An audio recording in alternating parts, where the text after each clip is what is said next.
നമസ്കാരം. ന്യൂസ് കേരള പ്രധാന വാർത്തകളുമായി C K Nasar Kanhangad. NEET പരീക്ഷാ ക്രമക്കേടിൽ നാഷണൽ ടെസ്റ്റിംഗ് ഏജൻസിക്കും കേന്ദ്ര സർക്കാരിനും സുപ്രീം കോടതി നോട്ടീസ് അയച്ചു. വിവാദം പരീക്ഷയുടെ പവിത്രതയെ ബാധിച്ചെന്ന് ചൂണ്ടിക്കാട്ടിയ കോടതി നോട്ടീസിന് മറുപടി നൽകണമെന്നും ആവശ്യപ്പെട്ടു. നീറ്റ് പരീക്ഷയിൽ ക്രമക്കേട് നടന്നുവെന്ന് ആരോപിച്ച് 10 പേരാണ് ഹർജിയുമായി കോടതിയിലെത്തിയത്. അടുത്ത മാസം 8-ന് ഹർജി വീണ്ടും പരിഗണിക്കും. മൂന്നാം മോദി സർക്കാരിൽ ജോർജ് കുര്യനും സുരേഷ് ഗോപിയും കേന്ദ്ര സഹമന്ത്രിമാരായി ചുമതലയേറ്റു. കൊല്ലം തീരത്തെ എണ്ണ ഖനന സാധ്യത പരിശോധിക്കുമെന്നും ആരാധിക്കപ്പെടുന്ന രീതിയിലേക്ക് ഇന്ത്യൻ ടൂറിസത്തെ മാറ്റിയെടുക്കുമെന്നും ലോകത്തിനായുള്ള ഒരു ദേശീയ പാക്കേജാണ് ലക്ഷ്യമെന്നും സുരേഷ് ഗോപി പറഞ്ഞു. ഡൽഹിയിൽ കൃഷി ഭവനിലെത്തിയാണ് ജോർജ് കുര്യൻ കേന്ദ്ര ഫിഷറീസ് മൃഗസംരക്ഷണ വകുപ്പ് സഹമന്ത്രിയായി ചുമതല ഏറ്റെടുത്തത്. സംസ്ഥാനത്തെ തദ്ദേശ വാർഡ് പുനർനിർണയ ബിൽ പാസാക്കിയ രീതി മോദി ശൈലിയാണെന്ന് പ്രതിപക്ഷ നേതാവ് വി ഡി സതീശൻ സഭയിൽ വിമർശിച്ചു. ബില്ലിൽ സർക്കാർ അനാവശ്യ ധൃതി കാട്ടിയെന്നും അദ്ദേഹം കുറ്റപ്പെടുത്തി. ഗുരുതരമായ ചട്ടലംഘനമെന്ന് മുസ്ലിം ലീഗും വിമർശിച്ചു. എന്നാൽ 2020 പ്രതിപക്ഷത്തിൻ്റെ അഭിപ്രായം കേട്ട് പാസാക്കിയ ബില്ലാണെന്നും അപ്പോൾ എതിർത്തിരുന്നുവെങ്കിൽ സർക്കാർ ബിൽ പാസാക്കില്ലായിരുന്നുവെന്നും മന്ത്രി എം.ബി. രാജേഷ് മറുപടി പറഞ്ഞു.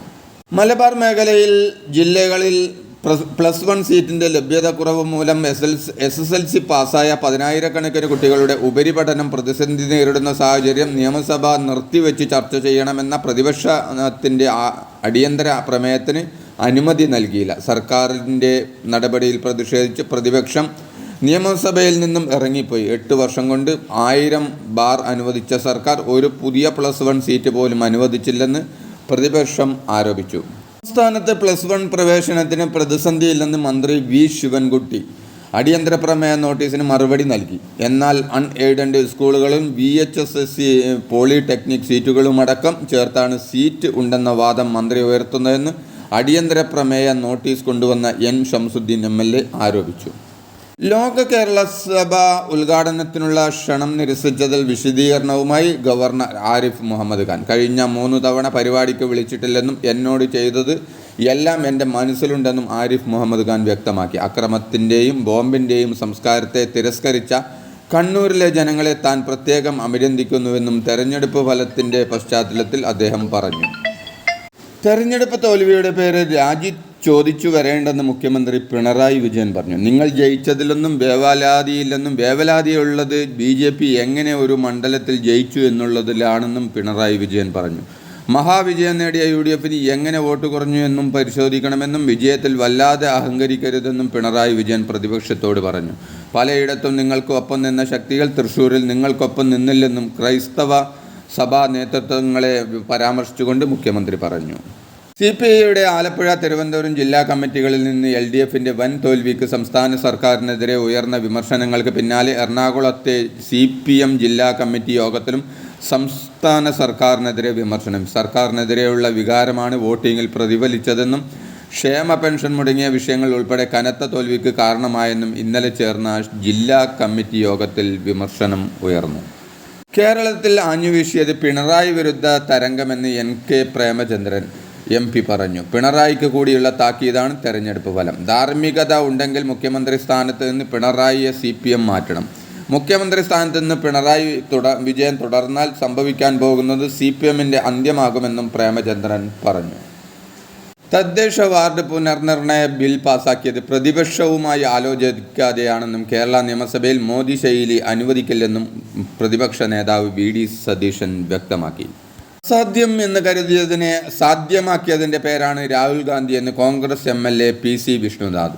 തമിഴ്നാട്ടിൽ MK സ്റ്റാലിൻ മുതൽ കാശ്മീരിൽ ഉമർ അബ്ദുള്ള വരെയുള്ള നേതാക്കൾ ജനാധിപത്യത്തെ സംരക്ഷിക്കാൻ രാഹുലിനോടൊപ്പം നടന്നു. എന്നാൽ BJP വിളിച്ച പരിഹാസപ്പേര് വിളിക്കാനാണ്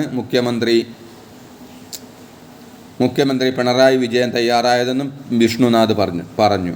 ചുമരെഴുത്ത് വായിച്ച് അഹങ്കാരം മാറ്റിവെച്ച് ഇനിയെങ്കിലും തിരുത്തിന് തയ്യാറാകണമെന്നും അദ്ദേഹം കൂട്ടിച്ചേർത്തു.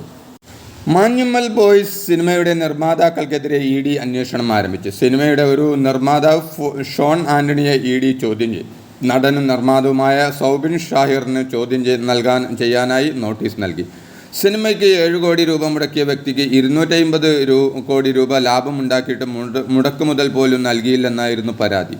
നിർമ്മാതാക്കൾ നടത്തിയത് നേരത്തെയുള്ള ആസൂത്രണം ചെയ്തുള്ള തട്ടിപ്പാണെന്ന്, ഷൂട്ടിംഗ് തുടങ്ങുന്നതിന് മുമ്പേ ആദ്യ ഷെഡ്യൂൾ പൂർത്തിയായെന്ന് പരാതിക്കാരനെ വിശ്വസിപ്പിച്ചുമെന്നും പോലീസ് റിപ്പോർട്ടിൽ പറയുന്നു. പാലക്കാട് നിയോജകമണ്ഡലം MLA സ്ഥാനം ഷാഫി പറമ്പിൽ രാജിവെച്ചു. പാർലമെൻറ്റിലേക്ക് പോകുമ്പോൾ നിയമസഭയിലെ അനുഭവം കരുത്താകുമെന്ന് സ്പീക്കർ AN ഷംസീറിൻ്റെ ഓഫീസ് നേരിട്ടെത്തി രാജി സമർപ്പിച്ച ശേഷം ഷാഫി പറമ്പിൽ പ്രതികരിച്ചു. പോയി തോറ്റിട്ടുക എന്ന് പറഞ്ഞല്ല പാലക്കാട്ടുകാർ തന്നെ വടകരയ്ക്ക് അയച്ചതെന്നും ഉപതെരഞ്ഞെടുപ്പിലും ആ രാഷ്ട്രീയ ബോധ്യം പാലക്കാട്ടുകാർക്കുണ്ടാകുമെന്നും ഷാഫി പറമ്പിൽ പറഞ്ഞു. KSRTC ബസ്സുകളിൽ ഡെസ്റ്റിനേഷൻ നമ്പറിംഗ് സിസ്റ്റം നടപ്പാക്കുമെന്ന് KSRTC MD പറഞ്ഞു. ഭാഷാ തടസ്സങ്ങൾ ഒഴിവാക്കുന്നതിനും സ്ഥലനാമങ്ങളുമായി ബന്ധപ്പെട്ട സംവേദനക്ഷമത കുറയ്ക്കുന്നതിനുമായി അക്കങ്ങൾ ഉൾപ്പെടുത്തിയ സ്ഥലനാമ ബോർഡുകൾ തയ്യാറാക്കുകയാണെന്ന് KSRTC അറിയിച്ചു. യാത്രക്കാർക്കും ടൂറിസ്റ്റുകൾക്കും വളരെ എളുപ്പത്തിൽ സ്ഥലനാമങ്ങൾ മനസ്സിലാക്കുവാൻ കഴിയുന്ന തരത്തിലാണ് ഡെസ്റ്റിനേഷൻ ബോർഡുകളിൽ സ്ഥലനാമ നമ്പർ ഉൾപ്പെടുത്തിയിരിക്കുന്നതെന്നും KSRTC അറിയിച്ചു. ഇടവിട്ടുള്ള മഴ തുടരുന്ന സാഹചര്യത്തിൽ പകർച്ചപ്പനികൾക്കെതിരെ പ്രത്യേകം ശ്രദ്ധ വേണമെന്ന് ആരോഗ്യവകുപ്പ് മന്ത്രി വീണ ജോർജ് പറഞ്ഞു. കുട്ടികൾ, മുതിർന്നവർ, ഗർഭിണികൾ, മറ്റ് അനുബന്ധ രോഗമുള്ളവർ പ്രത്യേകം ശ്രദ്ധിക്കണം. മാസ്ക്, സാമൂഹിക അകലം, കൈകളുടെ ശുചിത്വം തുടങ്ങിയവ വ്യക്തിഗത സുരക്ഷാ മാർഗങ്ങളുടെ ഇൻഫ്ലുവൻസ, ജലദോഷം, ചുമ എന്നിവയെ പ്രതിരോധിക്കാനാകും. സ്വയം ചികിത്സ പാടില്ലെന്നും മന്ത്രി അഭ്യർത്ഥിച്ചു. നരേന്ദ്രമോദി സർക്കാരിനെ അഭിനന്ദിച്ചു മലങ്കര ഓർത്തഡോക്സ് സഭ. രാജ്യത്തെ കൂടുതൽ പുരോഗതിയിലേക്ക് നയിക്കാൻ നരേന്ദ്രമോദിയുടെ നേതൃത്വത്തിലുള്ള സർക്കാരിന് കഴിയട്ടെയെന്ന് ബസേലിയോസ് മാർത്തോമ മാത്യൂസ് തൃത്രീയൻ കത്തോലിക്ക ബാവ ആശംസിച്ചു. സർക്കാർ ജീവനക്കാർക്ക് സായാഹ്ന പാർട്ട് ടൈം വിദൂര വിദ്യാഭ്യാസ ഓൺലൈൻ കോഴ്സുകളിൽ പങ്കെടുക്കുന്നതിന് അനുമതി നൽകുന്നതുമായി ബന്ധപ്പെട്ട മാർഗനിർദ്ദേശങ്ങൾ പുറപ്പെടുവിച്ചു. ജീവനക്കാർ പഠിക്കാൻ താൽപ്പര്യപ്പെടുന്ന കോഴ്സ് തുടങ്ങുന്നതിന് 2 മാസം മുൻപായി വകുപ്പ് മേധാവിക്ക് അപേക്ഷ സമർപ്പിക്കണം. അപേക്ഷ ലഭിച്ച് 15 ദിവസത്തിനുള്ളിൽ അപേക്ഷയിന്മേൽ വകുപ്പ് മേധാവി തീരുമാനമെടുക്കണം. ജോലി ചെയ്യുന്ന സ്ഥാപനവുമായി 30 കിലോമീറ്റർ ദൂരത്തിനകത്തുള്ള സ്ഥാപനങ്ങളിൽ മാത്രമേ ഉപരിപഠനം നടത്തുന്നതിന് അനുമതി നൽകാൻ പാടുള്ളൂ. എന്നാൽ ഇത്തരം കോഴ്സുകളിൽ പങ്കെടുക്കുന്നു എന്ന കാരണത്താൽ ഓഫീസ് സമയത്തിൽ യാതൊരു ഇളവും അനുവദിക്കില്ലെന്ന് മാർഗനിർദ്ദേശത്തിൽ വ്യക്തമാകുന്നു. ഇതോടെ ഇന്നത്തെ പ്രധാന വാർത്തകൾ സമാപിച്ചു. നന്ദി, നമസ്കാരം.